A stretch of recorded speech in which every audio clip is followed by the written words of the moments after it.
জলপাইগুড়ি চলে এসেছি একদম, মানে টাইমের আগে পৌঁছেছে, মানে 20 মিনিট আগে। 10:50 ঢোকার কথা, সেখানে 10:30টায় ঢুকালো। এবার যাই দেখি কোন হোটেল পাই। আমরা প্রথমে এনজিপি রিটার্নিং রুমে গেছিলাম, যদি ওখানে রুম বুক করে থাকা যায়। এখানে তো কেউ নেই না, রুম এখন নেই, বন্ধ আছে, বুক করা যাবে না, ওই জন্যই অ্যাপ থেকে হচ্ছিল না, বুঝলে বুঝলে বিয়ে। ইয়েস, নিচ থেকে তো বুক করা গেল না, এবার একজন বললো ওপরে গিয়ে দেখতে, ওপরেও নাকি বুকিং সেন্টার আছে।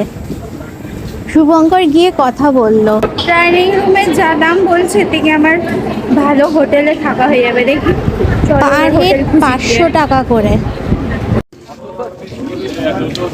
রাতের জলপাইগুড়ি কোনোদিন দেখিনি, বল মা, রাতে জলপাইগুড়ি কোনোদিন দেখি, এই ফার্স্ট এত রাতে জলপাইগুড়ি দেখছি।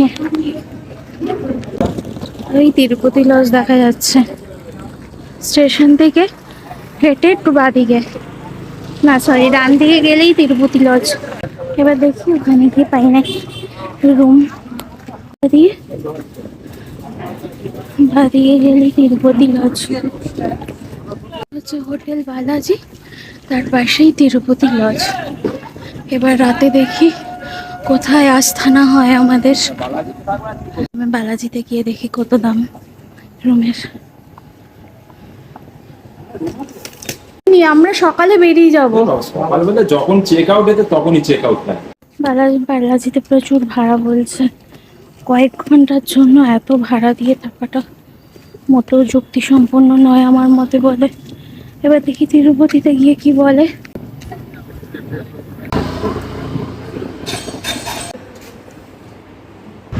তিরুপতিতে আরো বেশি ভাড়া বললো।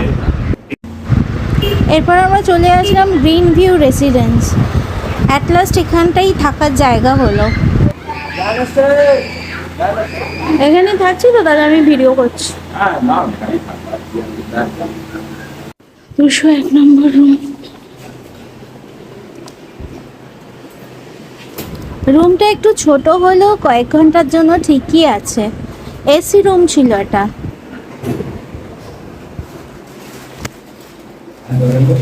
বাথরুমটা ঠিকই আছে। ব্যাগে কি জলের বোতল আছে?